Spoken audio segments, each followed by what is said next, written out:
This event is produced by VR Chicago. This VR Chicago started by producing this event and then expanded into other immersive technology consulting and events. That's what we do: immersive education, technology consulting, event production. We could talk a lot more about it, but we've taken a lot of time on technical difficulties. There is Matt over by the VR Chicago table. Happy to answer any questions after the event. The other thing I will point out, this is, again, 501c. This is a free educational event. As such, it is an actual 501c3 registered charitable program. And after several months of trying to get this right, we actually got our donation QR code finally fixed. So for those of you who would like to help and support us, we would love it if you can donate. Again, I'll flash that up towards the end of the event for now.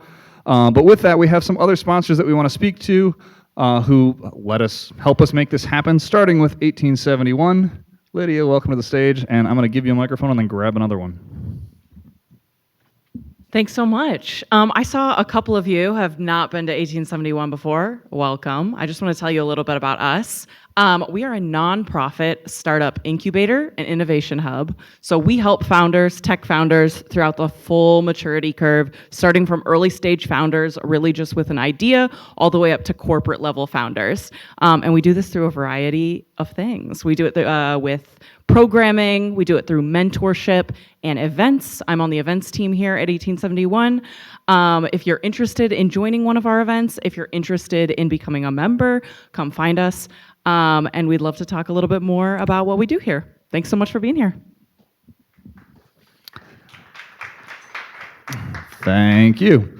All right, we'll see how this goes. And with that, our next sponsor is the virtual space that you will see behind me in just a moment, which is Virbela. And I'm actually going to toss it to Caroline. Caroline, I'm assuming Sarah, in fact, I can see here on the video, Sarah from Virbela is there to introduce, but I'll toss it to you first, Caroline. Sure, Matt, and I'd like to first just bring Sarah Segrist up to the stage. And Sarah, if you want to come up and turn on your camera, and feel free to, for the left, the one on the left, and please introduce Virbela. And we're so grateful to all of the support, not just for allowing us to have this wonderful space, but for being such a community driver in this industry. So Sarah? Thank you. I'm not prepared for camera tonight, but I will be in the future. That's I just wanted okay. to thank everyone for being here. And yeah, we do have a very active and growing community of people walking the walk in the metaverse here in Open Campus. So open to anyone to join, free to the public. Had a nice chat with some of the folks here today, and would welcome anyone there at 1871 in person to join us virtually anytime in the future. So thank you so much. Such a great talk. Fabulous.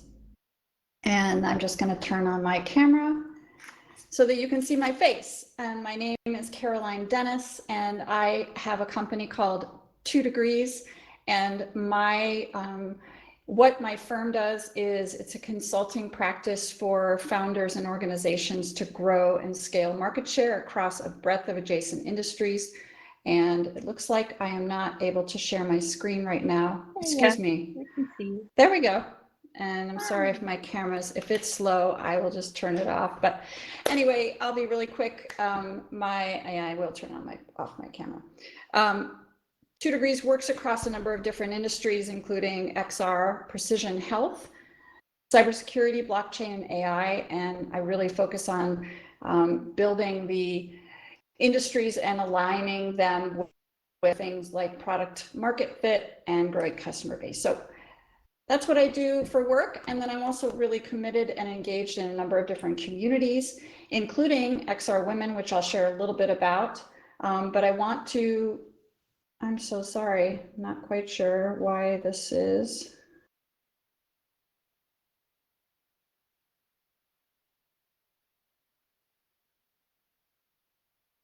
Sorry, folks, having technical slowness too.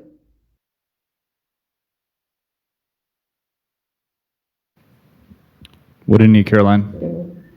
I somehow, I turned on my camera, but it went to the, my share screen, which I did not ask it to do. So I'm trying to get it back to the screen that it was at. And I'm not quite sure how to get back there. Maybe Tom, if you could take over the screen and populate it with the correct just the splash screen for me? There we go. It's going back now. It's just taking some time. Okay. Yeah, it was very slow for me. Apologies. Let me just move this along. I will just say there's just a few things in Verbella to keep in mind. The screen allocation will be from your perspective. The speakers will share their camera, which is what I was just trying to do, on the left screen. And the slides will be in the middle, and the right screen will be the in-person, which you already see of the group. If you want to raise your hand, there's a raise your hand button down at the lower right, just beside the chat. And if you could keep your mic muted while you are not speaking. A little bit about XR Women. We have been going now for over 2 years. We produced over almost 200 events. We meet in every week on Wednesdays, and if you want to learn more about it, I will share the website address in the chat, and please feel free to join us. We're a very, very local and very committed to moving this industry forward and changing the current situation with less than 3% of investment going towards women-led ventures. So that's all from me, Matt. I'll turn it back over to you. All right, thank you very much. We do have some other partners that we need to talk about. Venity. I'm sorry, I'm having trouble actually reading this myself. So Venity, 2 Degrees, IG, Independent Game Developers Association of Chicago, 2112, which is Chicago's creative entrepreneur incubator, Envision, with Ron at the front, and VR Motion Learning. Venity helps us by actually providing an NFT. So for those of you who want to do collection of NFTs, we're going to be doing a giveaway at some point towards the end of the year. The only way to actually be entered into the giveaway is to collect the NFT that is represented by this QR code, and you can only do it today. It will not be available to collect tomorrow. So with that, you can try and collect it. I'll have the QR code back up towards the end of the event. I believe it should also be available in the Verbella space. Maybe, yes. So anyone in Verbella can actually just walk up to, I think, the QR code in the back of the room. Yes, And at that point, we will get started because we've been taking up too much time with technical difficulties, and let's just get into the event at this point. So again, I do have a great program. Give me just a moment. These are our speakers. We're going to start with Leslie Marshall. So I'm going to actually leave that over to Caroline to introduce her. Caroline, did you introduce yourself? I'm sorry, I know you were having some technical difficulties, but I don't know if you got through your own introduction. I did. Just Excellent. explaining In that my case, company and my involvement. I will be 100%. quiet and let you introduce Leslie. Thank you. Sure, no problem. So Leslie Marshall, we're really pleased to have her here today. She has quite a track record in enterprise marketing for over 16 years at Morningstar, and she now is with Mesmerize. And we also have the CEO here with us, and we're happy to have both of you here today. She describes herself as exploring the intersection of storytelling, great experiences, and technology. She is the queen of calm amidst chaos, a metaverse explorer. She loves textures, colors, interesting details, and accessorizing is a hobby. So I'll let you take it away. Thank you so much for being here. Thanks, everyone. Let me get to my screen here.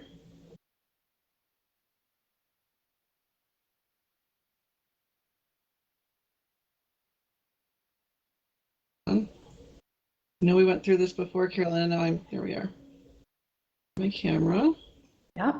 And then you can go ahead and click that middle Zoom screen, and it will show you the slides. Ah, there we go. All right. Is everything working? It is. Do you want to take it right. away and just let us know when to advance the slides? Awesome. Well, thank you so much. And as a event producer, fan of great experiences, bravo to the VR AR Chicago, AWE, 1871 Verbella, this whole crew for this triple experience. I think this is very impressive.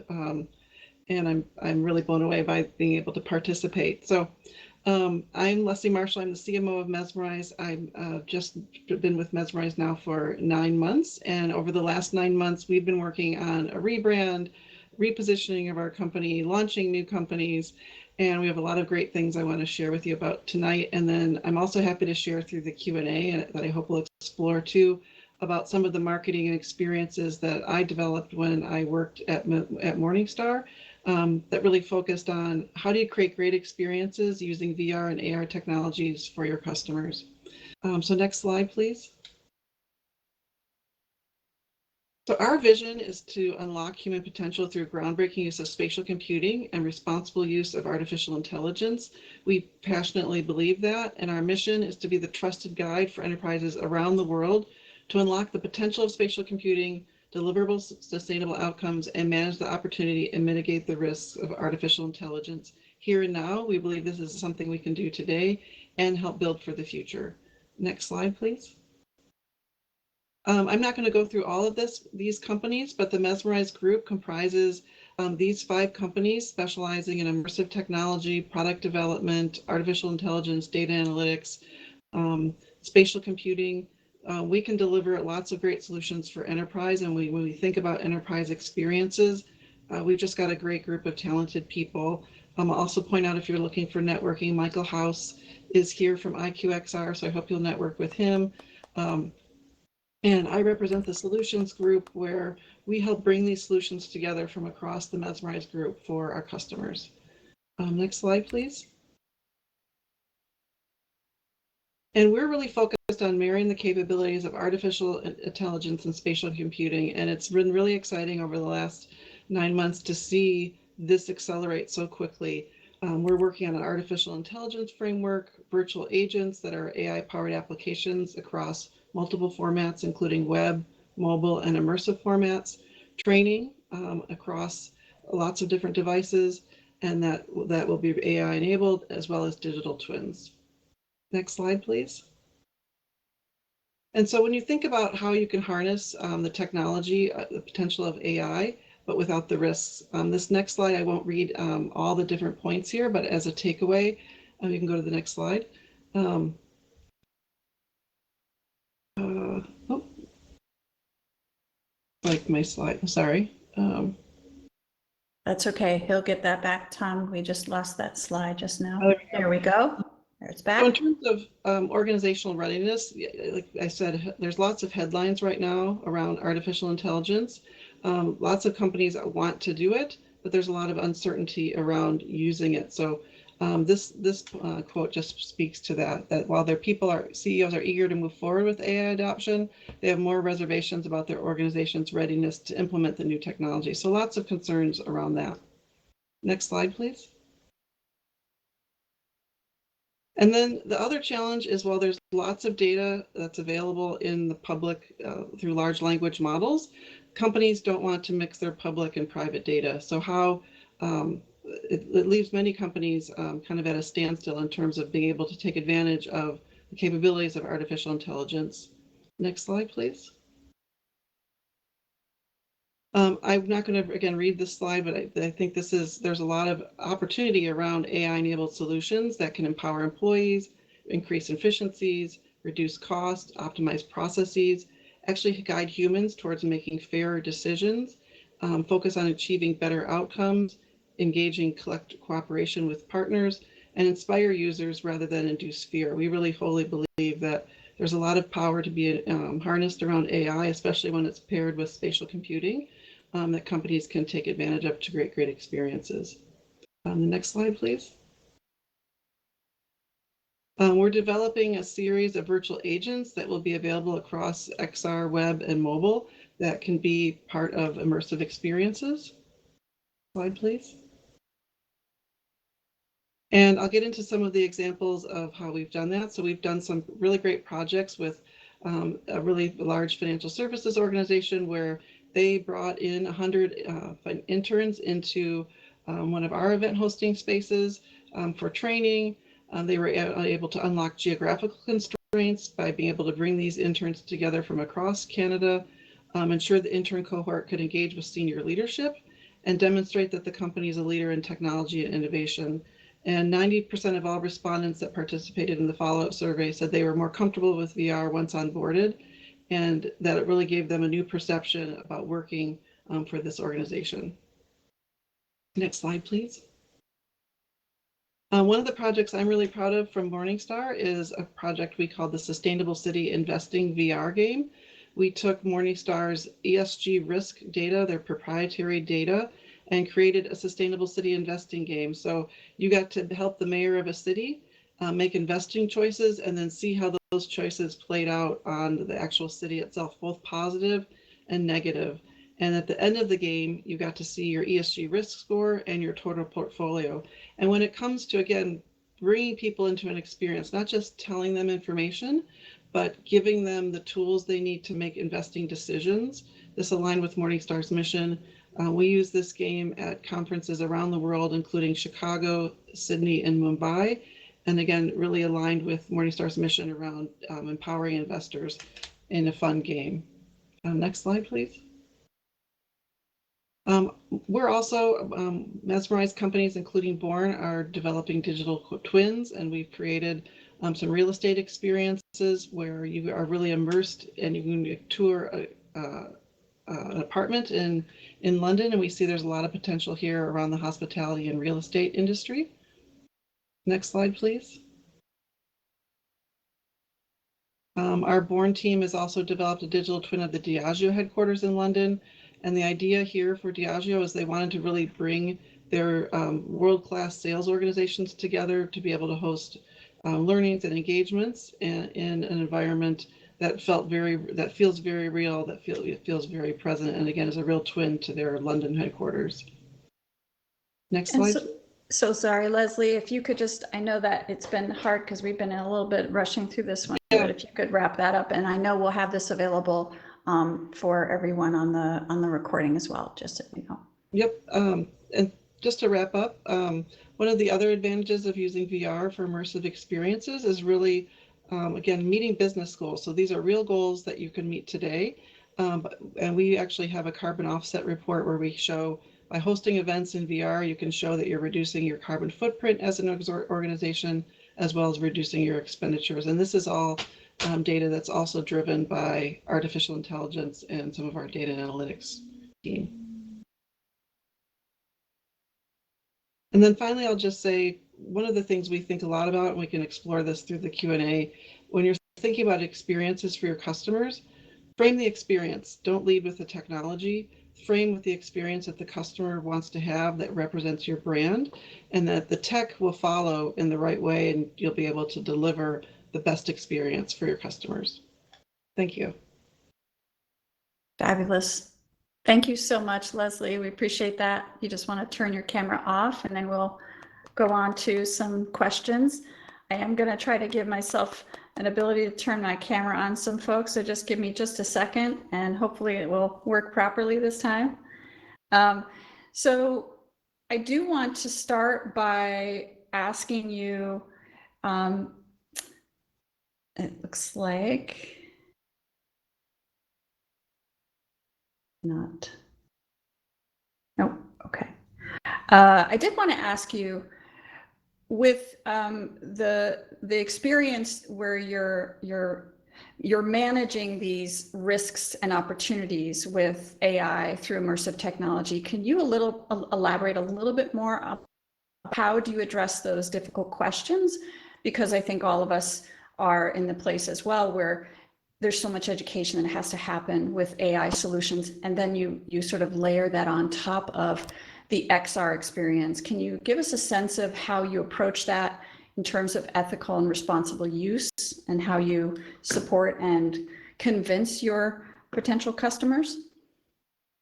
Well, our data analytics team is developing, we call it a sandbox, or a place where we can import public large language model data, company data into a safe space to be able to evaluate what data you want to use to create an AI and create an AI use case. So let's say you want to use AI data to improve your employee engagement, but you don't want that out in the public. We can process all of that data through our own AI models and output an experience for you that is completely within your own, what's the right word, your own framework and your own company. I keep coming up with the word sandbox, but it's right, really like a prototype. Company. Yeah, prototype. Okay. So it's not something that you put out into a large language model. It's kept within secure frameworks within your own enterprise requirements, working with your own enterprise models around that. Okay. Yeah, no, that makes a lot of sense. How difficult, and I know that you've done that incredible project where you were creating a game for allowing people to create their own ESGs, and that's fantastic. I'm curious about, for maybe not just that project, but when you are looking at the life cycle of convincing the C-suite and stakeholders to actually pull the trigger, how long is that cycle taking, and how many iterations is it, given that I think we can all agree that the impact of these projects are large. The cost savings can be, depending on the project, can be great, but getting that buy-in. So can you speak to that just a little bit more? Sure. I think with any experience that you're trying to get the C-suite or your team to engage and make that investment, you really have to align it to your business goals. It always has to align back up to what do your customers want, what's going to help them learn or experience something new with your organization. Does it help with align with your mission? So thinking about your business goals is first and foremost, whether you're using AR, VR, or any other type of technology. So at Morningstar, that's something I focus on extensively, and Mesmerize really understood how to do that with my organization in terms of this is what I want to accomplish, and then working with a partner that could bring back the right technology for the experience that we wanted to create. And then in terms of timeframes, we were working on pretty quick timeframes when you're working on an event. We probably started planning for the Morningstar Investment Conference about a year out. And so developing these investing experiences and games, the team did that very quickly, and I would say less than 8 or 9 months. And then during the pandemic, the Mesmerize team actually helped us produce the Morningstar Conference in VR in less than 8 weeks in 2020. So we were moving on very quick timeframes to be able to innovate and do new things together. But again, it was all lined up back up to what is this? How is this good for the customer and the experience we want to create at the conference? That's so great. That's really fabulous. And it's great to hear that perspective from the enterprise standpoint, and now with your work at Mesmerize. Okay, well, I'm going to turn it back over to you, Matt, for our next guest. Thanks. Okay, thank you, Caroline. Up next, we are going to have Lauren Lemieux. Thank you. Lauren is a leading marketer for XR and AI technology. Yeah, you'll grab one of those. Dedicated to helping businesses explore new frontiers in brand and product communication, education, training, XR commerce, and enterprise solutions. Drawing on her extensive experience in marketing and advertising, Lauren offers a unique and innovative approach to solving her clients' most pressing challenges. You know what? I'm reading the whole bio, and I should just be reading. I'm reading the wrong thing. Give me a break. It's highlighted what I should be reading. You're Lauren, you do marketing stuff. Let's see. Okay, so with that, I'm just going to hand it off and not read the rest of your intro, so go ahead. Thank you, Lauren. Did I get it? Perfect. Thank you. Are we good here? Hi, guys. Lauren Lemieux, mom, marketer, mentor, MBA. I need a fifth M because I like odd numbers, so I'll get a fifth N one day. But absolutely wonderful to be back here today, and I'm excited about this topic. If you want to jump into the next slide. I'm the founder of Mostly Misfits. It's an immersive technology consultancy. We do everything from design to custom solutions. And then when I'm not doing that, I run marketing for Synthetic, an AI company.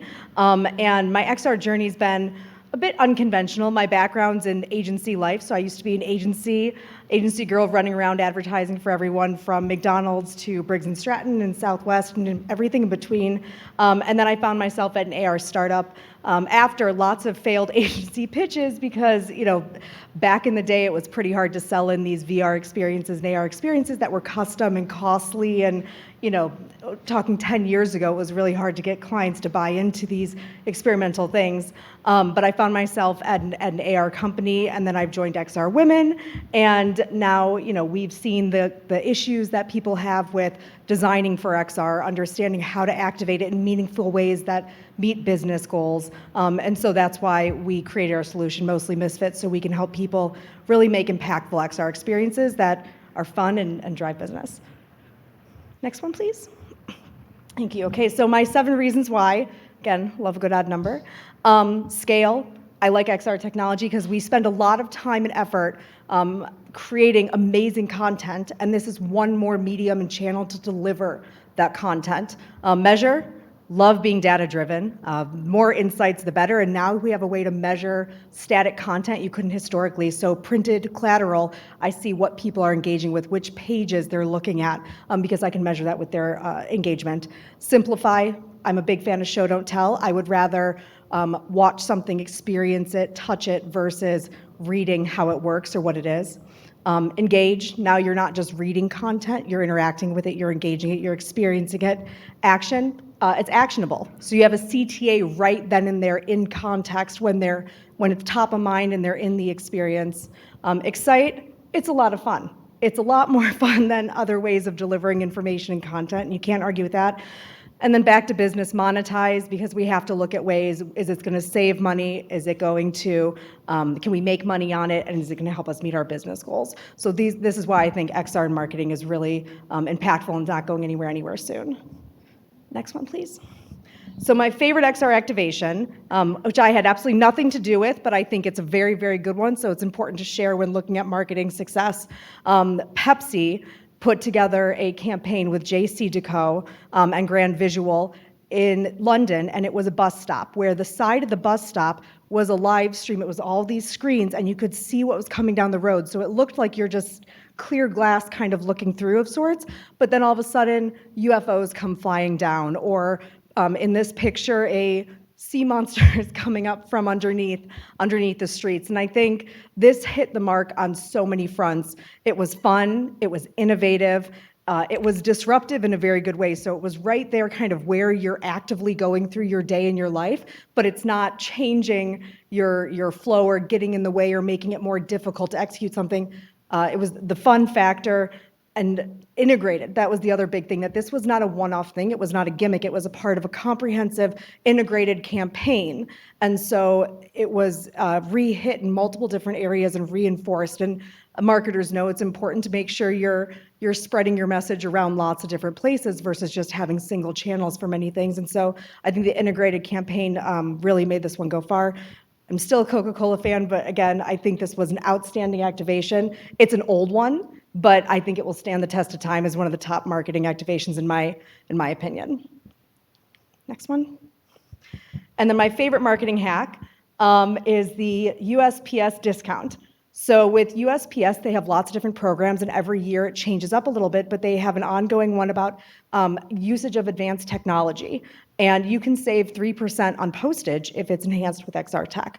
So if you do the math correctly and you find the right solution provider, you can actually make money on your direct mail drops, or save a significant amount of money just by enhancing it, should you choose the right provider that the technology isn't too costly. But this is one of my absolute favorite hacks, and I think it makes it a lot easier to drop mail if you can justify saving on it.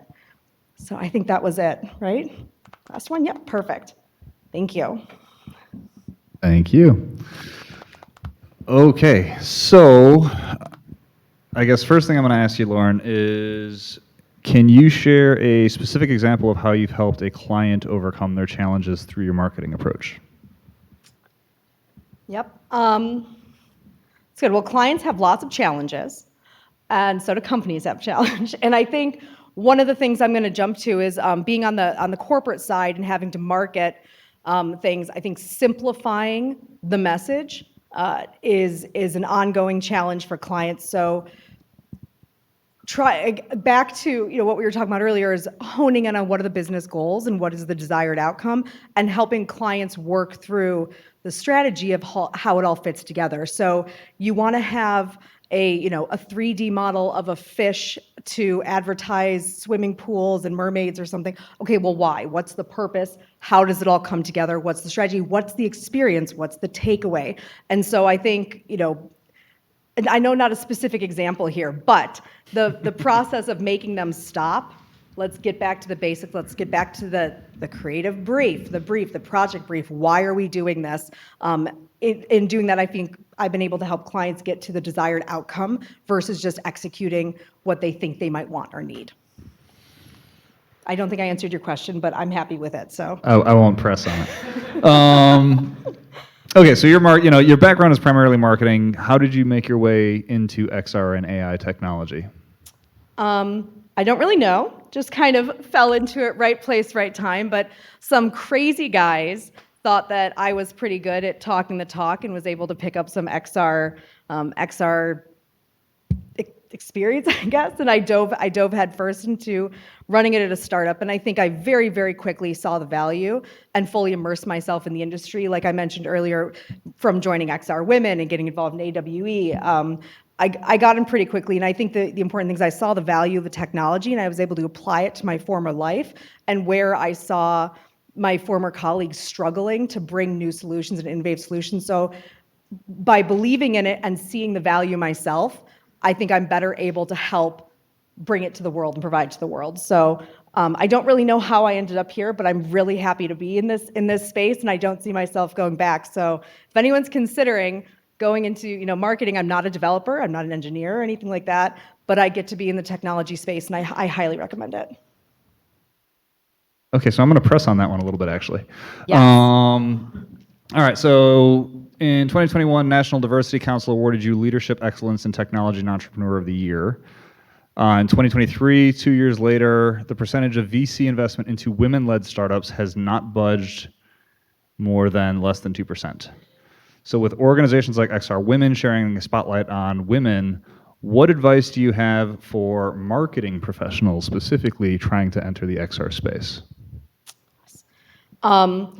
Well, I think, specifically for women in this space, because I know that's how you kind of started with some of those statistics, I think don't back down. There are not a lot of women in this space that I've encountered. But those of us that are in this space, we are strong, we are loud, and we really work together and support each other. So whether it's helping figure out the solution for the next activation or finding new resources, you really have to leverage the community, and not to box out the men in the world, for all my brothers out there and everything.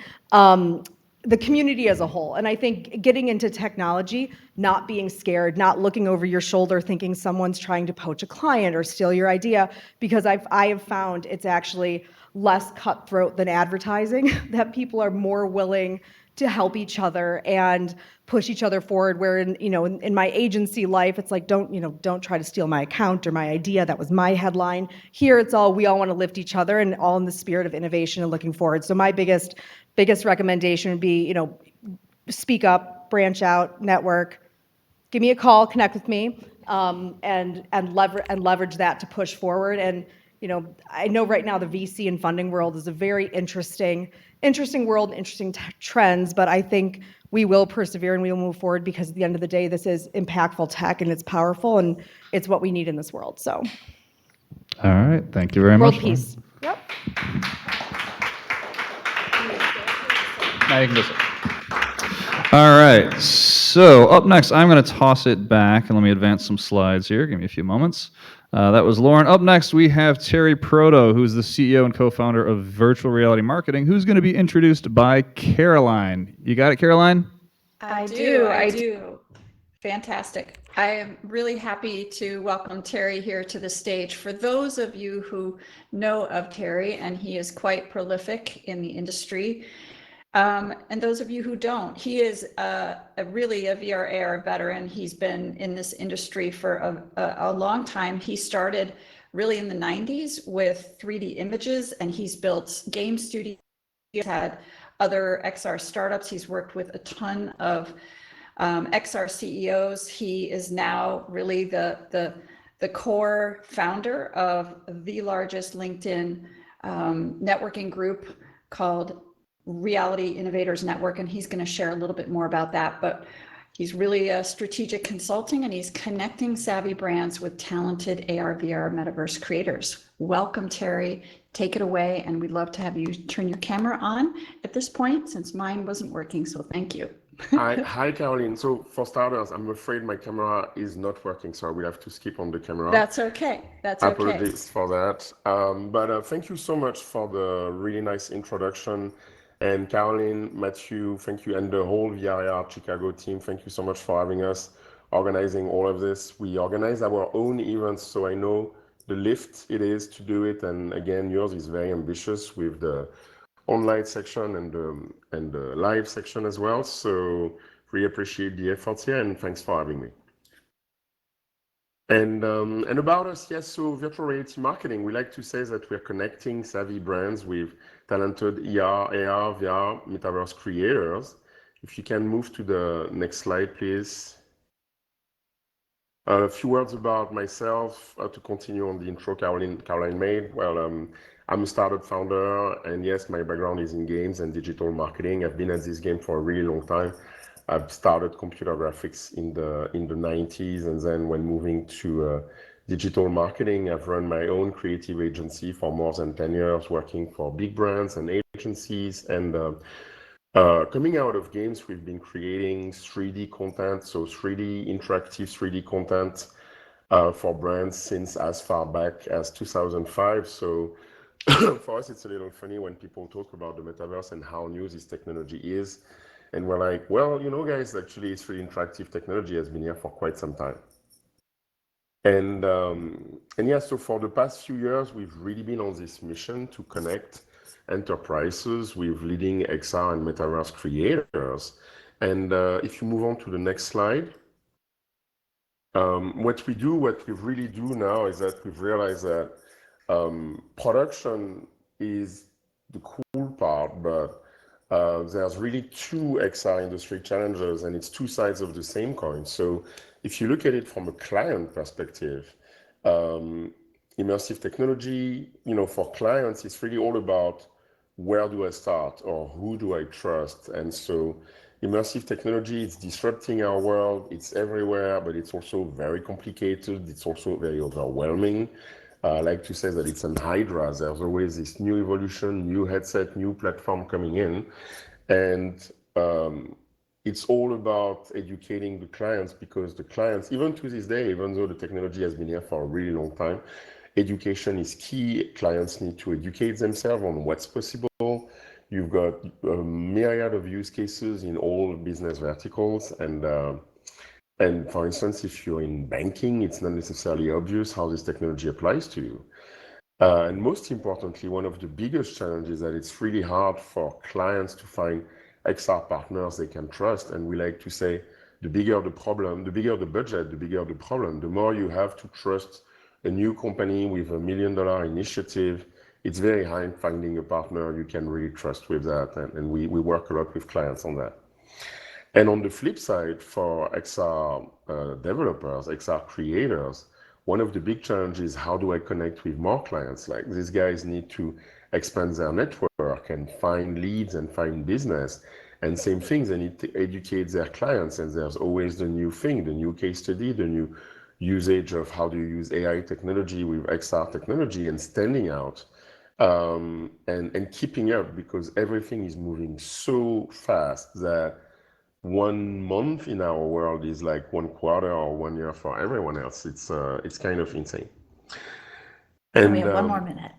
Yeah. Oh, sorry. Can you please move to the next slide? And our mission is really to, we like to say, inspire, educate, and facilitate XR business. And we do a lot of different things for that. We are the largest showcase and community of professionals. We are a strategic consulting agency. We have this big network. We have the largest community of XR professionals. Highly recommend you join our group on LinkedIn, Reality Innovators Network. And we host our own metaverse networking events. And if we move to the next slide, our current focus is really helping our clients harness the metaverse and deploy and maintain an influential presence in the space, because what we keep seeing over and over again, we like saying that the metaverse is $1 trillion opportunity, but there's really this $1 million problem of how do you get started and how do you not make those mistakes where you get started with the technologies. There's so much complexity that if you don't have the right understanding, if you don't work with the right people, it's very easy for clients to get sidetracked, and it's very easy to lose months or millions of dollars in development. And we spend a lot of time with clients on the education, on the strategy. We are also very big on strategy. We were talking about this before. Budgets, creative resources to help them unlock revenue sources through immersive content. If we That's have a awesome. video, I don't know if we have the time for the video. Okay, and Tom, is that something you can spin up quickly or? Great.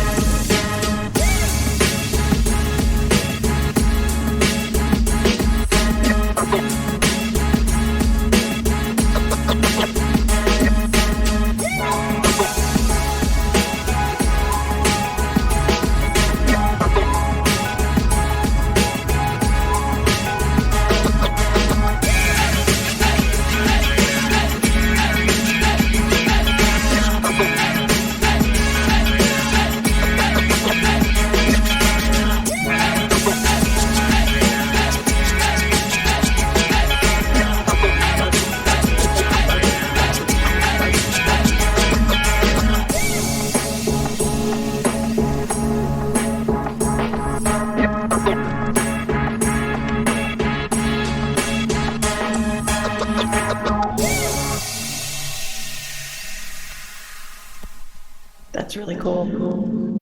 Thank you. Terrific. Thank you, Terry. And thank you for sharing that. And I know, like a lot of us, one of the questions, I know that you and your partner, Deborah Worrell, who's here in the Verbella audience, you built this really the largest community on LinkedIn. How has this growth in terms of this explosion, how has that influenced your perspective about adoption and of leveraging XR for top brands right now and then in the not too distant future? So that's an excellent question. Number one, what's interesting about the growth is that it's going really quick. Like just in the past year, I believe we've added something like 20% to our community. So there's more and more interest from people from all industries, all verticals, and what we see is that it's all about sharing this understanding of how the technology applies to people, how the various case studies deliver value. We've been talking a lot about this before. Some of the other presenters were talking about this. It's always at the end how what's the use case for what ROI. It's all about delivering value, if you will. Yeah, and on that same note, can you recently released a course for the C-suite, how to market your XR company. Right. And what role do you see this playing as enterprise companies are evaluating or assessing to dive in or expand their investments in XR? Well, the thing is that it's, as I was saying, it's really all about education, and the course is some things that we've built after spending the last 5 years advising CEOs, XR CEOs with their strategy and all of their go-to-market. And in our learnings, our finding in working with those guys is that it really centers on the education on, when the challenge of XR is that it's new tech and it's new case studies, it's new use case, everything is new. And so I can't overstate the importance of taking the time to take your clients by the hand and educate them on how is this relevant for me, like what's in it for me. Talk to them and the challenge is that for every different audience, you want to have a relevant message specifically to those guys. We keep saying that talking to everyone is talking to no one. So for C-suite, you can't talk to C-suite individuals. You're going to tailor your market to every vertical, every niche. Are you talking to people who are in aviation, in banking, in medical? And in each case, you want to have a laser-focused message, and you want to have the right use cases that deliver the right benefits, that delivers the right ROI. It's always connected, and it always comes down to the ROI at the end. Yeah, it's so true. It's so true.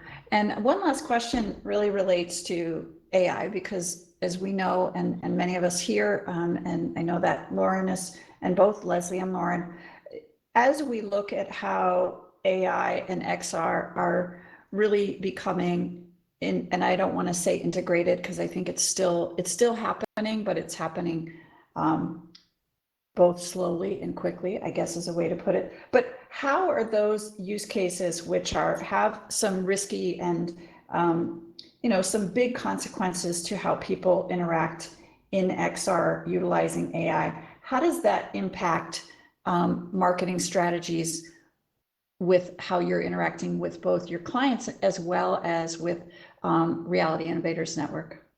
Right. So I think it was Ori Inbar. We are at AWE Nite here. At the previous AWE USA event, said it best. He said that AI is accelerating XR, and you have users of how it relates to client and use cases. One of my favorite use cases of AI and XR is, on one hand, when you have XR-based 3D digital humans that are photorealistic avatars that you can use for all kind of environments, but quote-unquote dumb avatars. It's just about the surface, and you plug this with AI, and we plug this with a large language model like ChatGPT, and all of a sudden you have, on one hand, the brains, and on the other hand, the appearance and the surface.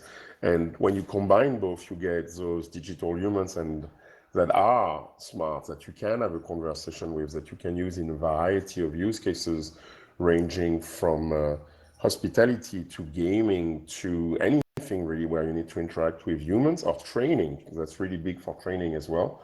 So that's just one, but AI is great to accelerate a lot of the aspects of the value creation in the metaverse.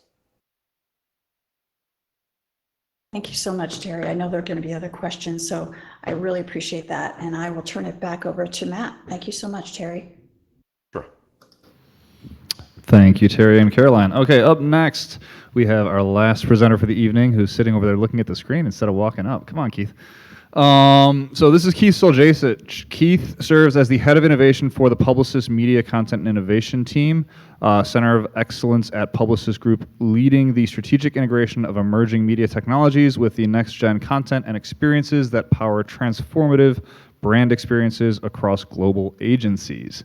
That was a mouthful.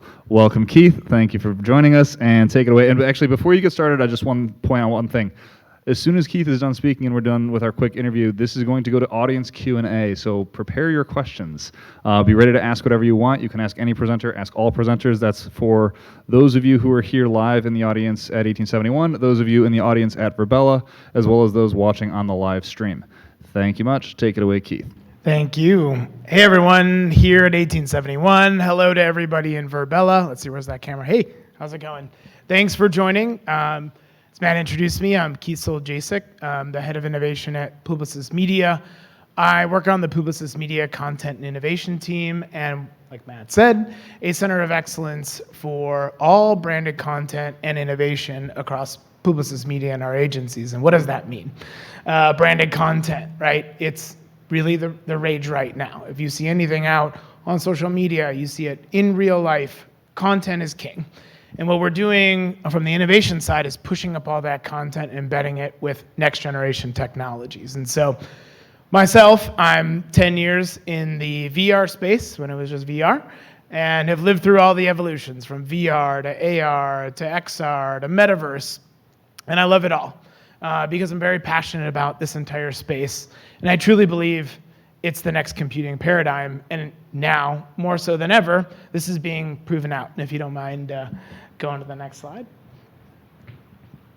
And, before I get started, what I'm here to talk about with everyone today, both in person and in world, is not so much about what we're doing at Publicis and Publicis Media, but what marketers want today in 2023.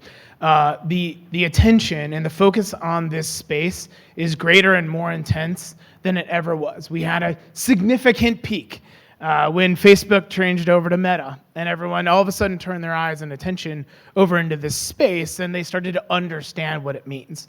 Well, we're past the understanding now. We're very much into learning, activating, and shipping new experiences. And so what you're going to see, and you're seeing it today, is our digital experiences going through this quantum jump. It's a massive leap ahead. And I'm sure that in 2 years, if we look back at 2023, we're going to say, the internet was already dead that year, and we just didn't know. We're still using it. If you want to go on to the next one. And we're increasingly seeing our world in 3D, right? And this is really starting to bubble up. It's starting to proliferate across our digital experience. And while we're not full body avatars in a fully immersive metaverse social world yet today, every day, all day, we're moving from where we are today into that space in the future. And if you want to move on to the next one, and really what's happening as well, bubbling up in the surface, are these easy to use digital tools are making us more productive, right? And ChatGPT and the adoption of that skyrocketing, that's a major inflection point that I think we're also going to look back at and say, this moved us into the metaverse age as well, because it's making us everything easier to search, to work, and to create, which means we can accelerate from where we are today to where we will be 2 years from now much more quickly than we thought we would have in the past. What does that mean? If you want to go to the next one.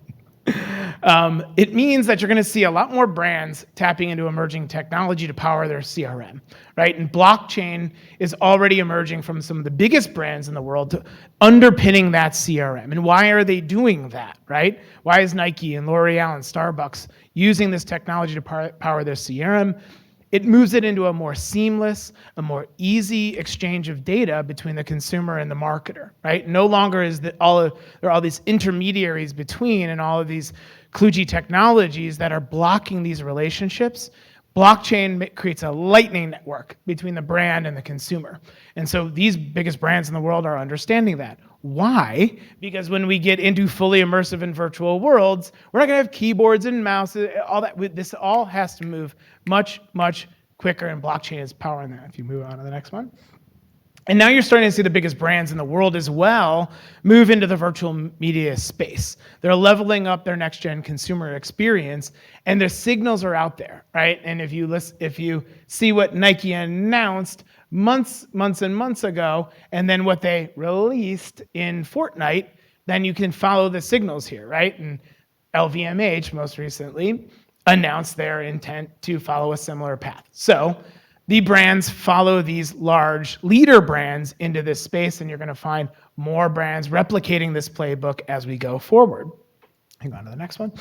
Now also, consumer technology is coming up to meet demand, and the Apple Vision Pro is another major signal in market that says Apple, right, the A+ number one, feels like the market is ready to seed their first product. That doesn't mean the first product's going to be a major success. It means they know that a couple of years out, this is going to be a major, its scale is going to reach. Again, we're listening to signals, and marketers listen to this, right, and understand where they need to start to place their investments. And if we can go to the next one, we're going to move along at a quicker clip. And for the folks who are watching this space, right, if you're reading it in your algorithm and you're seeing it, it sounds like doom and gloom, right? The metaverse doesn't work. There's nobody there. Not that all of this. Okay, well, we're at the very beginning stage, and if you can go on to the next one, because we're moving into this next phase right now, and whether you want to call it Web 3.0 or Web 3 or the metaverse age, and again, I never care about what anyone calls it. It's the recognition that we're moving in this way, because the attention's moving to virtual media. You can just stay here. That's fine. Because the smart brands are looking at Gen Z, right? And so we've got a generation change coming and a massive move coming into this next wave. What do they want, right? They consider themselves gaming enthusiasts. That means they want their experiences to be gamified. They consider themselves equally their digital self and their physical self. And in fact, a lot of Gen Z looks and says, I actually want to represent myself more in the real world, more like my avatar, right? And so you'll see more of that avatar-esque style come out over the next couple of years. But one thing that's really interesting too, and again, it goes back to the evolution of blockchain here, is that Gen Z looks at loyalty programs and embraces them. They see the value of this, so they actually belong to more loyalty programs. And what does a loyalty program mean today? It's like, you're following me at the register. No, this is actually joining your community as a brand, right? In the community, you're going to find them in virtual worlds and virtual spaces in the future. Move on to the next one. And this is as big a single data point as we have right now. indicating this signal, right? And average time spent from Gen Z is about 45 minutes a day on TikTok, but they spend almost an hour and a half, almost double, in gaming and games. And this is where their social network is. This is where their friends are. And in fact, they don't even have friends anymore. They just have people they game with, right? And so, again, these are the signals that marketers are listening to that indicates they're going to move more spend into this space. If I want to move to the next one. And I'll just stop here because I mentioned it, and I'm going to revisit this a little bit. When you look at what blockchain technology can unlock in this space, it's that more direct relationship between the brand and the consumer. And we think this is the future of experience and the future of consumer relationships, because you have that actually one-to-one. And me as a consumer, and where I think we're solving problems that we have right now, I don't own my data on the platforms. I don't own my content, and ultimately the brand doesn't own the relationship with me. And in Web3 and through this connected consumer experience, we can have a direct relationship. We can exchange data. I can give you the data I want in exchange for something you're going to give me. Maybe it's an in-world avatar. Maybe it's a reward in the real world. We can have this more personal connection. We'll move on to the next one. And so, kind of landing on this point, and Terry made such an incredible point right before me, right? The intersection of metaversal technologies in 2023 are really powering us toward the metaverse age, right? And how all these work together. If you want to move on to the next one. And what's important right now? And in XR, right, we're getting richer worlds with richer environments, right? It doesn't look like shit anymore, and it looked like shit for a long time. But we've got Unreal Engine in the cloud now. It's accessible on new devices and new device types, right? And so accessibility is a major blocker to adoption. We've got deeper spatial analytics out there. There's incredible startups that are doing this that we know of, because as marketers, if we don't understand in world what's actually happening with our consumers, how can I be confident to reinvest and come back into this place? So having that is critical. And this was mentioned, I think, by Leslie earlier, ESG innovation, right? Less plane trips, less in-person events. This is another reason why XR is really critical for marketers in 2023. If you want to go to the next one. I'm not going to hit all these points, but this one, and again, is a critical metaversal technology. If you paid attention to blockchain when you first learned about it, it was incredibly difficult. It was hard to acquire NFTs. It was hard to get a MetaMask, but it was really hard. And everybody kind of settled there. But there's a ton of innovation in this space. And now you can just onboard with an email. You can connect an entire global community through a token. You can prove that traceability of where they are and what they do. And you can have provenance with you and the brand on the blockchain. And really, cryptocurrency is only there if you need it. It's no longer a requirement because the payment rails are all in place now. And lastly, with AI, you want to go to the next one. And again, Terry made an incredible point. AI solving problems for XR. We can rapid create content. We can have deeper and richer insights through GPTs. We can use natural language applications. We can enhance our customer support. AI is absolutely powering the metaverse. Go on to the next one. Hey, Keith. Watching the clock. On the clock for you. Okay. Because I think we're about wrapped up. So anyway, demonstrating here again how they all work together, right? And in this synchrony of this technology is really powering that next generation of the brand and consumer relationship. And so for you out there and for you out in the metaverse, you're building technologies against this. Know that brands are now have an intense focus, deeper focus on this area. They're looking at these technologies and they're evaluating, how can this really solve my problems? It's no longer hard to use, hard to implement. So this is, again, an accelerator here, and you should have confidence that marketing is really going to take off in this way. If you move on. You know what? I'll just land here. And Matt, this is about the end. Actually, if you want to move on to the next one. And I just wanted to lay out here one of the projects we worked on in 2022. We worked on Samsung's A37X. We launched it into Decentraland because that's where we were going to recruit the most people in to participate. And what we did, though, is this was really the first experiment in running a brand's marketing channel through the metaverse, right? And so it wasn't like we did one event or one thing, or we built one thing and we launched it. We kept this world up as a persistent world. You could always come back here. There was always activity.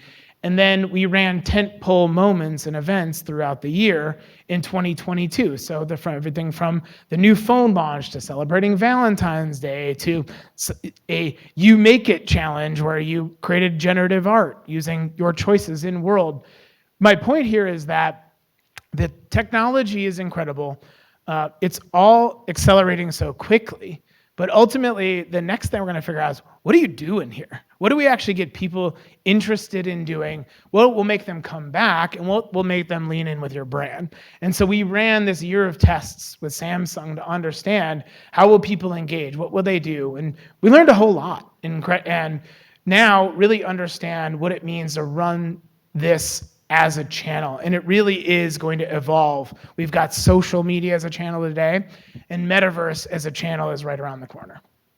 All right, so with that, I'm going to throw it to your first question, and actually it follows up on what you were just talking about, because you said that you learned a lot. So the question here is, given the research and the experimentation that you're doing and how pivotal this is to your work, how are you actually measuring the success of these campaigns? How are you, determining whether a prototype is working, what works best? What are some of the challenges that you've learned, and how are you guys planning to overcome them?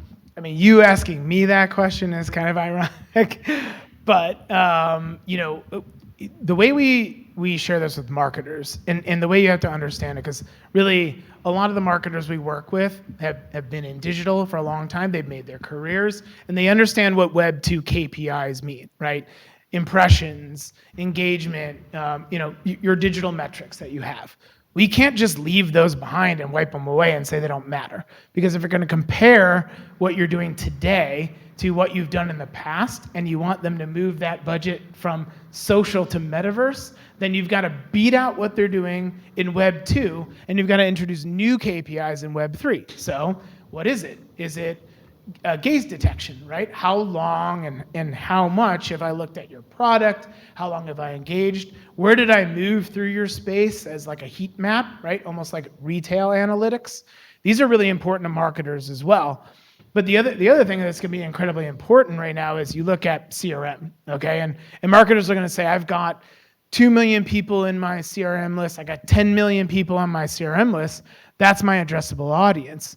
In Web 3, we're moving them to say, you should think about how many people you have in your tokenized community, right? How many can you bring to portable experiences? What is that addressable market in Web 3? That's an entirely new paradigm shift.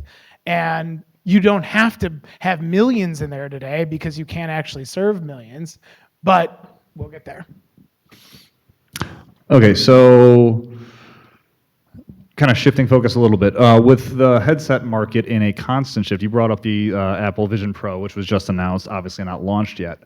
But the headset market clearly in constant shift. Meta apparently is going to stop producing the Quest Pro. Apple's coming in with clearly a higher end device. How is this informing marketing strategies, and how is kind of the hardware playing into this? Yeah, I would say two things. One, really just for the people like us, right, who've been in this space for a long time, and every WWDC we thought the Apple VR headset might come out, and you'd wait and you'd be disappointed, right? When it actually, marketers weren't watching any of that. They didn't know any of that, so they didn't even know if Apple was working on it, interested, or otherwise. Just that announcement alone was a major signal that says, yes, the market is rich enough, is primed enough for a product. So I would say the announcement alone was enough to redirect interest back into the space and to say, oh, all of a sudden we need to start thinking about what our approach is going to be, because we know that it's going to take us a year to 2 years to ship a real good product on that device. We can move along with Apple. All right, last question. This is going to be a fun one because I'm going to limit what you can answer here. So you've already talked about XR, you've talked about blockchain, you've talked about AI. So those three are off the table. You cannot use those as the answer here. But as this industry continues to evolve, what trends do you anticipate will have the most significant impact on your work in the coming years, and how are you preparing for them? beyond those three technologies, I can answer this question much better next week because I'm very excited to go to SIGGRAPH next week. And if there's anybody here, if there's anybody in the audience going to SIGGRAPH out in LA next week, let's network for sure. SIGGRAPH is essentially as close to the middle of research as you can get in this space. And you're going to find out all the next stuff because what you see at SIGGRAPH today is what gets shipped into products 2 years and 3 years from today. So what I saw when I went a couple years ago was work in two areas. Haptics, right? Haptics is there's still a lot of blue sky above haptics and what we can do. I don't know if the general population is ready to get buzzed all over their body yet, but I think we'll get there. And I think when it's a transformative experience, that's really going to take off.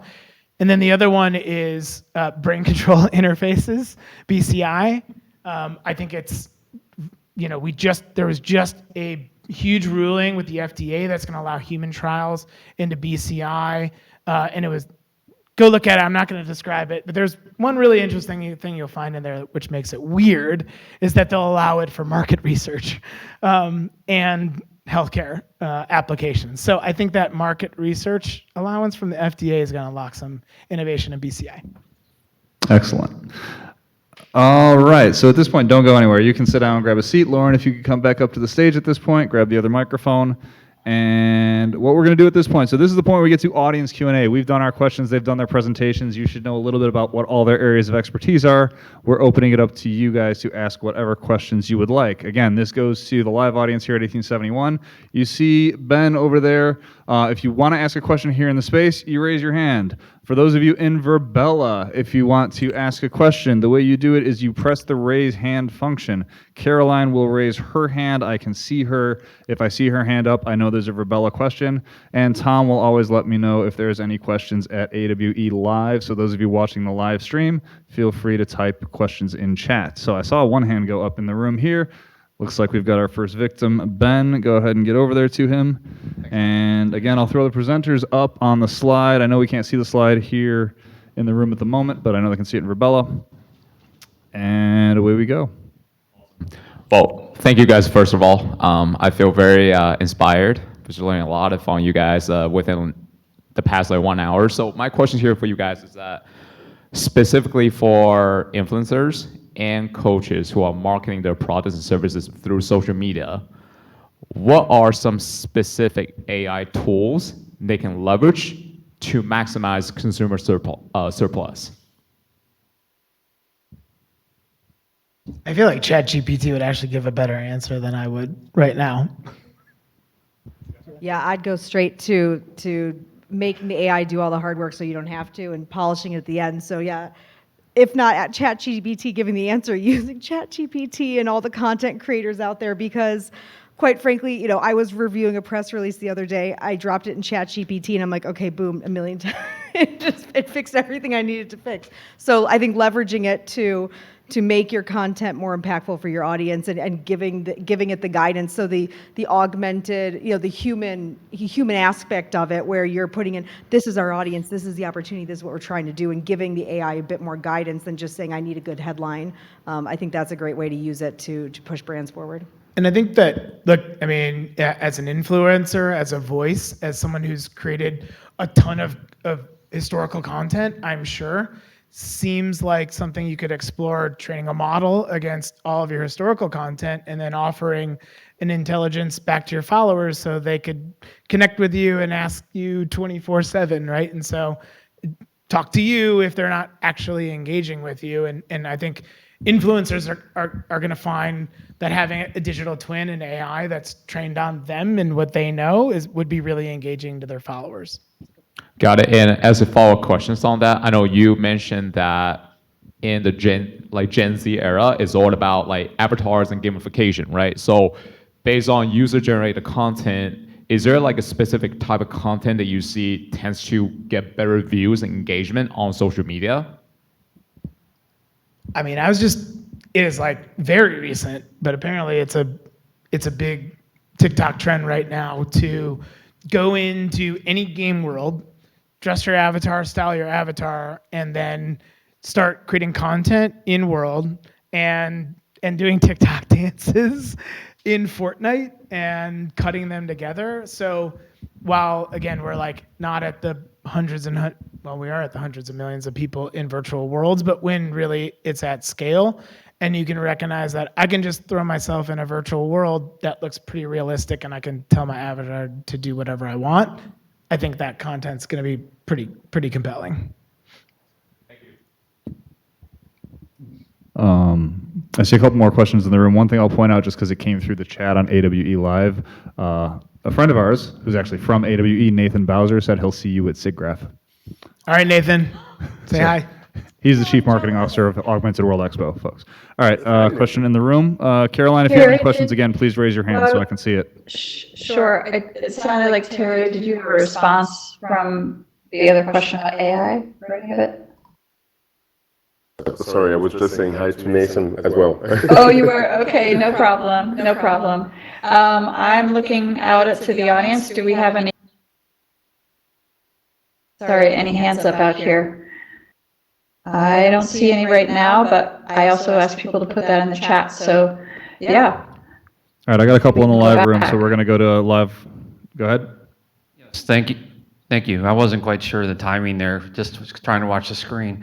But I'm glad you mentioned the ChatGPT because now they're saying some law schools will actually let you use that as long as you just check your answers, when you apply. But I'm curious when you said analytics and things you study. I know when things evolve, sometimes the things that you were actually measuring change. So I think as that happens, what would you do to actually make sure that even if they're not apples to apples, they're close enough to where you can see where you were to where you're going? And I'm also curious, given everything that's going on in the, I heard you say the medical field besides marketing applications. I'm curious if you got anyone in the panel has had any ideas on how to try to make that connection to some of the medical providers and some of the people that do some of that, just so the world isn't so siloed and you can stay all on the same plane. Thank you. Yeah, I think Leslie, do you want to take a stab at this one to start? Sure. So the question is, what can be done with medical providers and healthcare using these technologies? Yeah, sort of what is out there, and there is a lot out there. I'm sure you can share some of that, but some of the applications in the healthcare space of how to reach those healthcare organizations through XR campaigns. There's so many different ways to use XR to really engage both patients as well as educate medical and healthcare staff. So a few things, many of you know that XR technologies are great for building empathy. So surgeons and doctors are going through empathy training and going through different scenarios, whether they're feeling what it's like to be diagnosed with serious diseases and feeling some of the fear and the concerns that are when you are diagnosed with a serious disease, to what is it like to have your vision depleted. At Morningstar, we created an empathy exercise where we were showing what it's like for a retiree to go through cognitive decline. And in that VR experience, your hands were shaky, your eyes were foggy, you couldn't hear as well as when you started. So empathy training for surgeons and medical professionals is a key experience, all the way through to surgical training. So one of the things we just did with King's College of London was showed how students were being taught how to understand a tumor in the heart and where it branched off, and actually had a 3D model of this tumor so they could walk around it, they could see it. In addition to lots of other combining AR and VR, being able to show surgical techniques and learn surgical techniques. So there's actually a conference called Future Surgery in November that will be talking, this will be a topic that they'll be talking about quite a bit. So finding these healthcare organizations that want to teach and educate medical professionals, I know it's top of mind for many organizations. So looking for those types of experiences where you could expo, show your capabilities would be a great opportunity. I would add another one because absolutely, Leslie. But on the patient side, for instance, you have applications of XR technology. It's been used for years. I think it was some hospitals like Cedars-Sinai, they were leading in this, to use VR for patients as a pain relief technology. Yes. It's been really impressive because you can use it, and you have a lot of studies now, clinical studies, where you see that the use of VR for those patients in some cases is as effective as using several drugs, because the mind of the patients evades to the virtual world and they get their attention off of whatever procedures they're going through. So that's also very powerful. I think medical is a really interesting field because the use cases are endless. It's probably one of the biggest category. On our own library of case studies, if you want to go on our website, virtualrealitymarketing.com, and you search for medical, you're going to find dozens of applications. And I will just add that in XR Women, we have a number of people who work with companies that are doing work with cancer patients. They're doing mindfulness meditation in hospital settings. There's also called Body Swap, CEO of that I've spoken to, and they're doing a lot of empathy training with prison populations who are trying to integrate into society. They're doing it for anti-racism campaigns with companies. So there are already companies who are deploying these. And like Terry said, those research exist and they help to make the case for building buy-in from stakeholders. And by the way, something I need to mention is our next event, actually, Metaverse Networking, next week focuses on the uses of social VR for elderly people and teenage chemo patients to reconnect those people. So if you like the topic, we have two very interesting speakers from two companies leading in the space. Terry? Matt? Yes? Yep. We have another question here in the room. Go ahead. Just a brief comment. Can AI learn empathy? Probably not. But as we talk about like the actors and the writers strike that's going on right now and things that they're concerned about, I look at what AR, VR, and marketing is doing with the creation of avatars and all this other stuff. And I'm thinking at some point in time, there's going to be avatars that are created by individuals that become super popular on social media or wherever they're seen, right? Because of what they say, how they act, what they do, whatever. Sorry, do you have a question? The question is, how is all that stuff going to be protected, right? So you guys are in marketing, right? How do you know that the work you do for the clients you serve isn't going to be stolen by somebody else and be like you, right? Because they like your advertising or whatever, and how are you going to protect that development effort? I mean, sure. I mean, look, we're again, kind of showed it in one of the use cases in this space for securing provenance over digital assets is blockchain, right? Minting content on chain. You can say this is when it was created, this is who the creator was. You can prove that, and no one can take that away from you. Now they can steal that JPEG.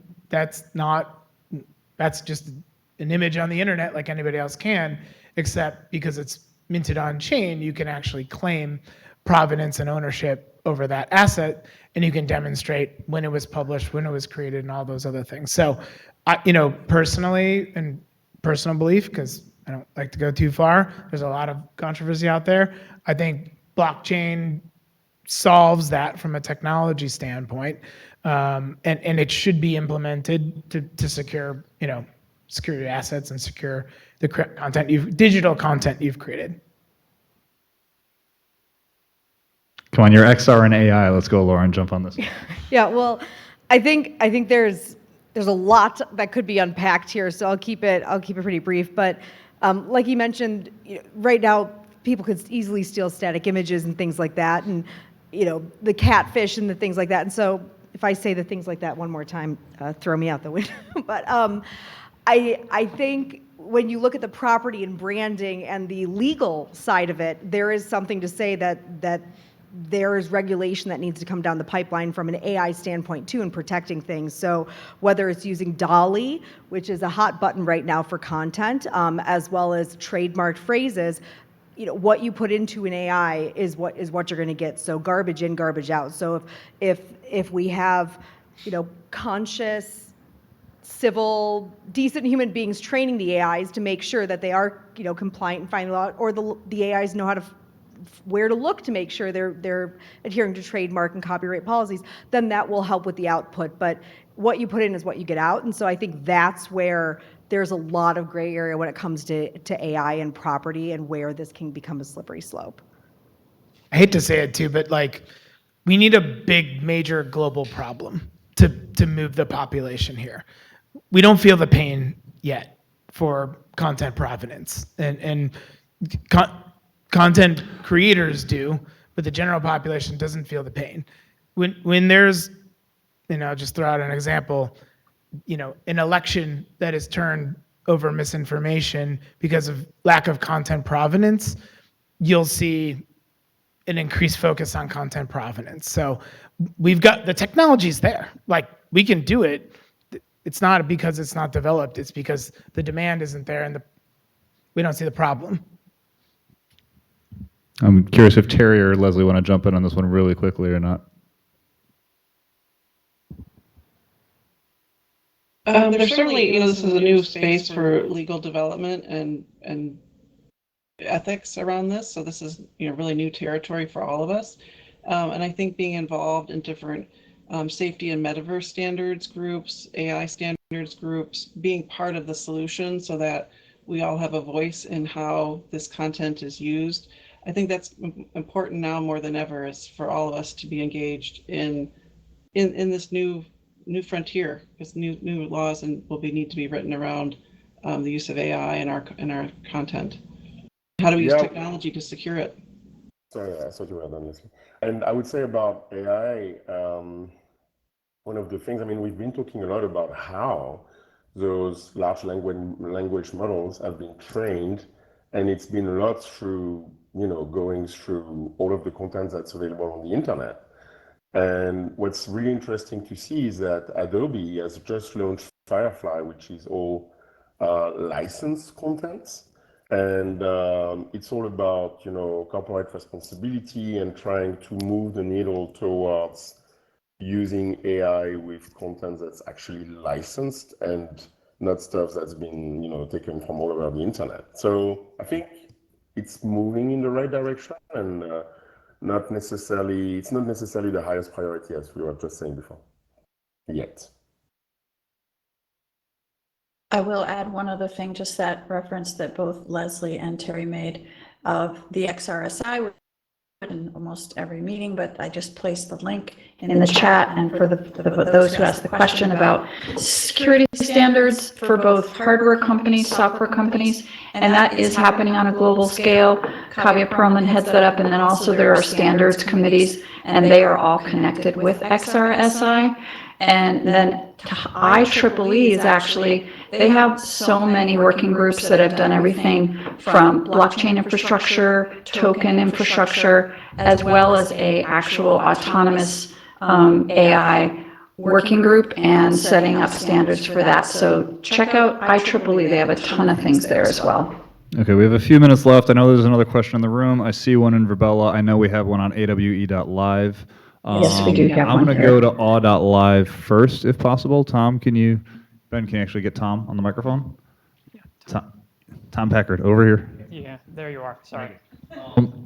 While he's discussing that really quick, again, just to bring this up a little bit, just for those who don't know what's going on a little bit with the writer strike and the Screen Actors Guild strike right now, one of the biggest contentious issues is studios trying to put into the contracts that in order to be in a movie, they have to do a full 3D body scan of the actor so that, if they're not able to finish the production or if there's a sequel and they decide that they're not able to do it, they can literally just recreate the actor digitally. They're using AI to learn how to speak in their voice, learn their mannerisms, scan the 3D body. I'm trying to remember, is the one that was sort of really kind of known to be done so far? Did you see that movie? Excuse me, They Caroline? did that exact same story. But there was, I believe it was in Hunger Games. They actually had some digital of what's his name? The guy who passed away during the production of it. Oh, I'm blanking right now. The actor's name. ask me Anyway, about Star Wars. I'm gonna go to Tom and the AWE.live question. I'll figure it out into Philip Seymour Hoffman, that guy.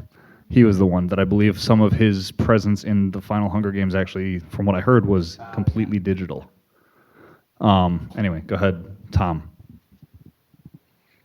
All right. So from Francis Wong on AWE.live, he's curious if anyone foresees the use of AI simulations to improve training programs such as restaurant operations effectiveness or reduction of waste or things like that to improve future teaching and training applications prior to the launch and implementation of those tools.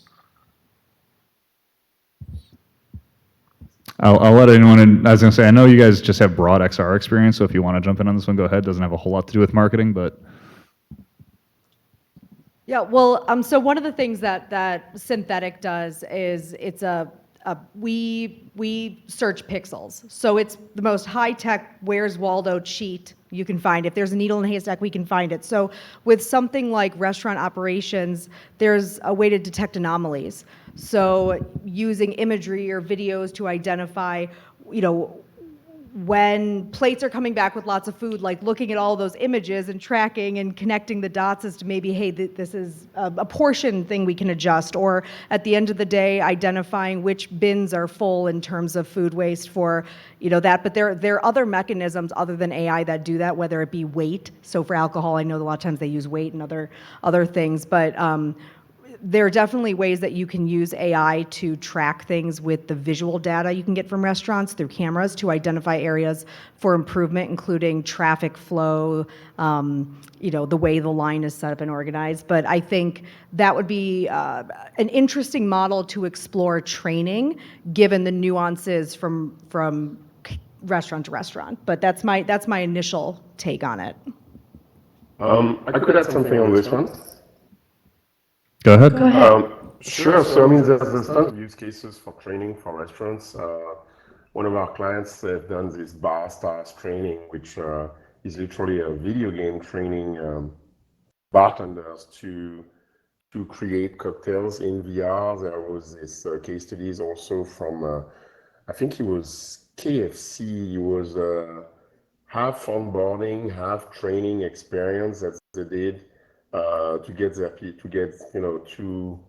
get new employees into the processes of the company and like train them on high level processes. So there's a lot to be seen as well in the restaurant space. And it's great, especially with VR, because if you're fully immersed in VR and moving and acting with your whole body, you can involve muscle memory. And so for those kinds of trainings where you need to do things physically, like the bar and like the cocktails and everything, you can do it with your own body. And then you get into VR training and you get into the metrics of VR training because you're using your body. Your retention goes up to like 85%, and it's so much better than watching a PowerPoint. So yeah, you've got a lot of those use cases. Awesome. Matt, we have a question here in Verbella. Stephen, Kirk, you want to ask your question? Sure, thanks.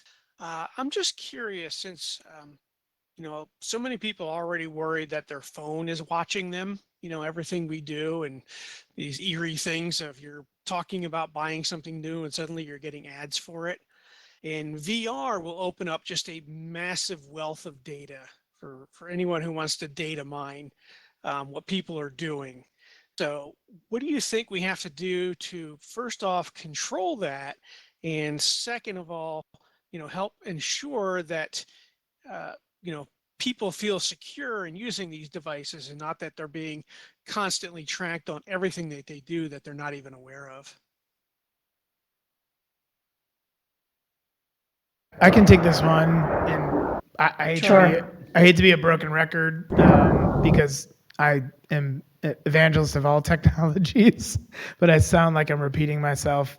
But what I'm really interested in, and we're testing products in this space is decentralized identity products. And essentially, you own your own identity, and those are tokenized. That's tokenized identity. And if you, let's say you join a virtual world in a virtual space and you connect your wallet and that validates your identity, with decentralized identity and ZK proofs, if we're going real nerdy, when I connect my wallet to that experience, instead of signing on with an email address and opting in to everything and essentially giving you permission for all my data that I don't get to see, I can control toggles of data individually no matter where I connect my wallet to any experience. So if I log on to something virtual and I'm using a decentralized identity application or dApp there, it's going to give me the chance to control my data and the flow of my data.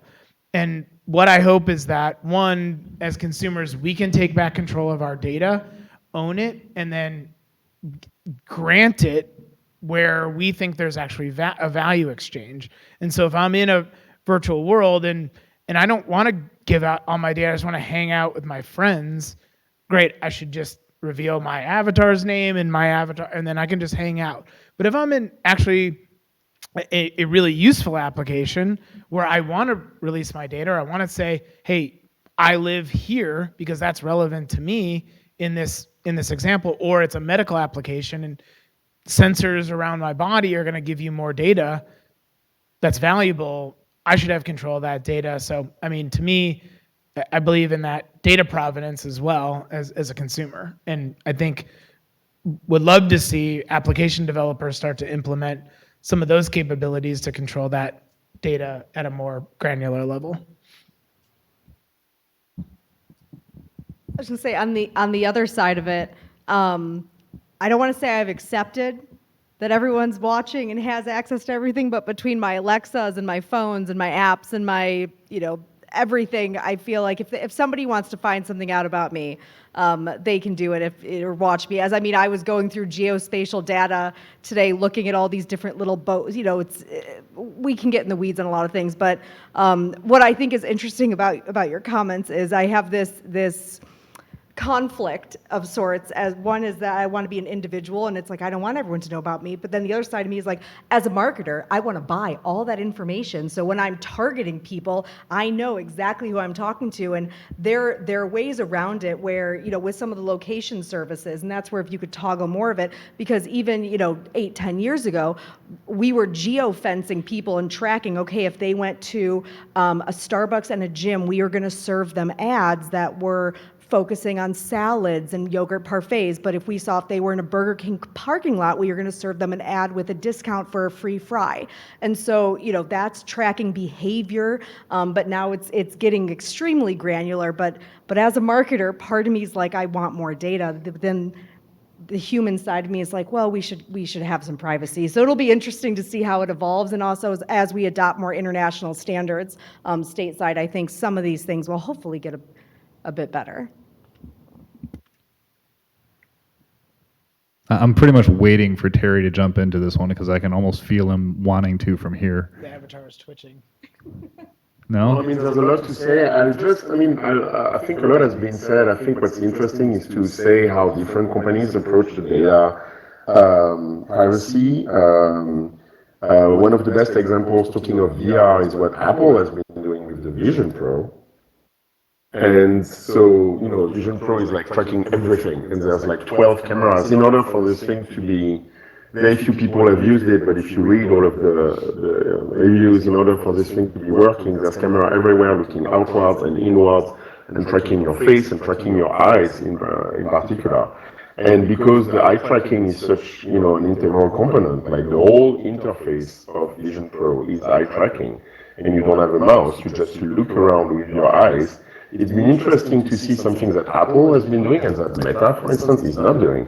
It's really separating the layer of your eye gaze information so that it's not available to app developers as they're building. And so it's interesting to see that this topic, I wouldn't say the war is lost on privacy. I think that it's very important for individuals to react And because companies adjust to it, like Apple is doing with the Vision Pro, and I think it's a step in the right direction. So I tend to be hopeful on those things that as a society, we're going to evolve towards, the right balance of.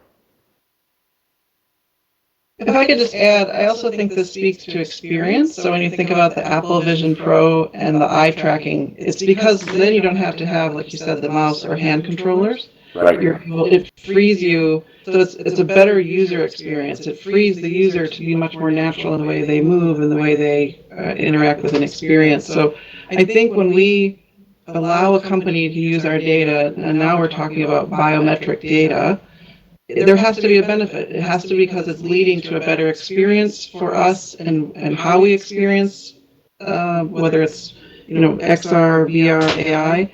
It should be leading to a better experience, but I also think as consumers, we need to demand, to understand how our data is being used and, as someone said earlier, understand how it's being used and when do I want to be anonymized? When do I not want to give as much data? But also recognize maybe I'm not going to have the same experience as once my data is anonymized. So I think we have a lot of control and can ask for more control of our own data. But at the end of the day, too, when a consumer has a great experience, they're probably going to be more willing to give up that data. So it's a balance. All right, so we've had someone on the physical space. I know we're technically over time right now, but the guy's been very patiently waiting to ask his question, so I'm going to give him the shot to ask if he still wants to. And this will be our last question. The one thing I'll say, too, just really quickly on the last topic is, as the web developed initially, I don't think the original developers of it were thinking too much about how the data is going to be used. As social media was initially coming out, I don't think people were really thinking, how are they going to use all the data? As VR and AR have been developing, we have been thinking from the start, how are people going to use all the data and how do we protect it? So it's a little bit of a different shift in that, as AR, VR, AI, all these things have developed, we've known from day one that this data is going to be valuable, it's going to be misused, we need to protect it, we need to, it's one of the things I'll say, it was a big shift in these technologies versus some of the other ones that are existing today. Go ahead with. As Apple develop very advanced headsets, are there alternatives? Because this means that you have a very limited niche for marketing and for population who is using it, both for 3D platforms and VR. Are there open source alternatives? Are there alternatives which are not tethered to a single corporation? So a standard will emerge to be universal. Like right now everyone has a monitor, and thanks God it's not made only by Sony. So is there any emerging technology which allows a global expansion without it being restricted by silos of different corporations who obviously have an interest to kind of narrow you in that? I think the closest we have right now is HTC and the HTC ecosystem, as far as an open standard, as far as not locked into an ecosystem, not monetizing your data in the way that some of the other platforms are. That being said, it's going to be incredibly challenging for an open source OEM to win in this space, because there's not scale in the market yet to be able to build that technology and deliver it at scale and sell it at a price point where you can get out, because it's going to be hard to overtake Meta's price point, right? And so you've got to have the demand for that open source platform, which just isn't there yet. But certainly, when this proliferates, and probably when Apple scales, is probably when the open source provider, the Android equivalent, is going to emerge as well, and just to meet that need in market. But that doesn't feel like it's around the corner to me. But I'd throw it back out to the group. I'd agree. I would say that definitely not on the headset space, because for all the good reasons you just shared, what you have on the desktop space is the WebXR community, where you can create XR content that's published to any desktop, and that's not constrained by one company. But it's because it's technology that's available to billions of computers, so that's much easier, and that's solving the scale problem. And Terry, for everybody who isn't familiar with the definition on WebXR being oftentimes a browser-based experience, can you just explain a little bit about the definition so people realize what the difference is? Yes, thank you so much, Caroline. So the WebXR technology is the ability to have 3D content playing in your browser. And it sounds like nothing because, people expect 3D technology everywhere, but it's actually a big leap because browsers have been designed in the age of the internet to display 2D pages, so 2D flat content. And all of a sudden, people expect that inside of your browser, you're going to see those rich PlayStation-like 3D environments. And WebXR is this layer that makes it available to go from a flat 2D page that you have on Facebook to a immersive 3D environment that you can experience in any browser and go there with one click. And folks can visit places like frame.io, which is a great one. So there are social spaces where there are professional events going on that are using those browser-based, and it is a wholeheartedly easy access, instant experience. So. Yeah, that's a great example. So what we're going to go to now, first thing we do is we give each one of our presenters basically 20 seconds to give a closing remark. Give or take, so as quick as can. We're going to start with Leslie Marshall because I haven't heard from her most recently. So go ahead, Leslie. I'll close with what I shared a little bit earlier. Frame the experience, not the tech. Think about the experience that your customers, whether they're B2B or B2C, want to have. What problems or great experiences do they want to have? And then you'll think about the right technology to bring alongside of that and create a great outcome for them. Lauren.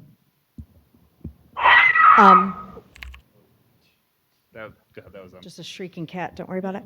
I'm going to say this is really cool, high-tech tech across the board. There's a ton of it. I'm sure you're going to go learn about a lot of cool stuff next week, and I think it's important that as impactful and as serious as it can be, it's important to have fun with it, keep it high level and have fun with it, because as soon as we start getting away from that, the marketing's out the door. We're here to have fun. So, yeah, have fun with this tech. All right, sounds good. Terry. Yeah, so to us, it's, I would be leaning towards what Leslie said. It's really all about what you want to deliver, what's the ROI, what's the benefits, and then kind of build from there, build backwards from where do you want to go, what is the benefits, and then how you're going to build it, and how is the technology going to serve that, as opposed to going for the shiny object. It's been a big problem of you want to do cool, but you want to do cool that's useful, and so you just don't want to be lost too much in the cool, and make sure that the cool is really attached to the real life benefits. All right, Keith, take it home. Don't believe the media. Oh yeah. Look, what you read out there and what you read about the metaverse and these technologies, and right now they're just going through their cycle of hype and trough. And this is inevitable. So don't believe that. Watch and look at the hundreds of millions of kids in Gen Z who live this, breathe this, and want this to be their digital experience.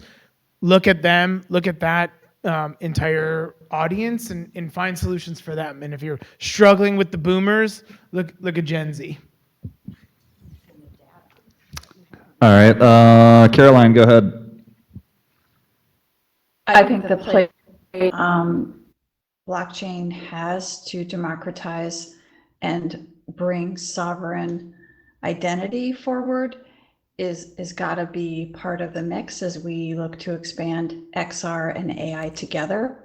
And there are organizations using federated AI, meaning trained models and blockchain, and they exist.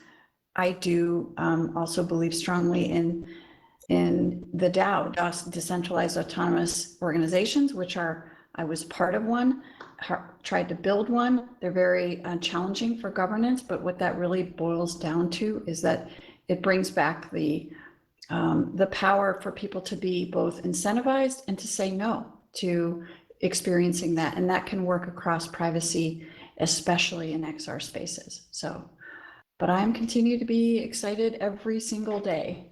Thanks. All right, and real quick, the last thing I'll say on this, just, again, from kind of a history and industry perspective, marketing is an industry that jumps in early. They try and do things quickly.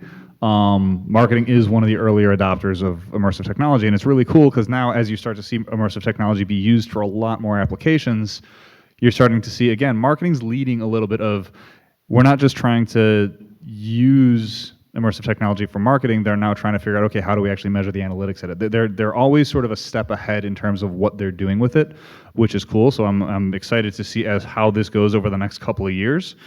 Did want to say thank you once again to all of our presenters. At this point, a couple things in housekeeping. That's the end of our event for the evening. Watching, there we go, presentations. A couple things to talk about. I do want to once again thank all of our presenters, all of our sponsors. Thank you. All of our volunteers who make this event happen. I know I called out some of the folks in the room here. I had them raise their hand. I didn't point out Caroline as well in the virtual space, as well as some of the folks from Verbella who are in the virtual space. So again, thanks to everybody who helps us make this work. Do want to point out once again that this is in fact a free event, and we would love any donations to support us. I'll throw this back up towards the end of once we're done. But with that, I want to talk about, it's kind of odd that there was a lot of conversation today, actually a lot more conversation today about blockchain than I was expecting, which, just sort of odd coincidence. I'll be honest, we did not plan this, but we spoke 2 months ago about e-commerce, and a lot of the e-commerce conversation led to marketing. And then now we're talking about marketing. A lot of that was leading to Web3 and blockchain. Our topic next month is Web3 and blockchain, so we hope you can join us there. It will be taking place here as well as in all 3 spots again. Thank you very much once again. I'm going to go back to that slide with the donation link just in case. And we'll make sure that for anyone who didn't collect the Vanity NFT, we'll have that QR code available. If you need it and want to collect it, just come and see me, come and see Tom, because we'll make that available to you. Like us on our socials, follow us. We'd love to connect with you. If you have any questions for those people who don't want to ask a question live, but you want to connect with one of the presenters, all of our information is available at vrarchicago.com, including links on how to connect with all of our presenters. So thanks again, and we hope to see you next month. Have a great night. Thank you. And Caroline, I'm going to let you continue with the network in the room. You guys are going to be muted here in the physical space as of now. Woohoo, it's time to party now. No, everybody's probably exhausted because it's late for us East Coasters. It is. This was great. I really enjoyed this being my first Verbella experience. Yeah, well, thank you. I think one of the things that, as Terry will probably say as well, which is come back to these spaces.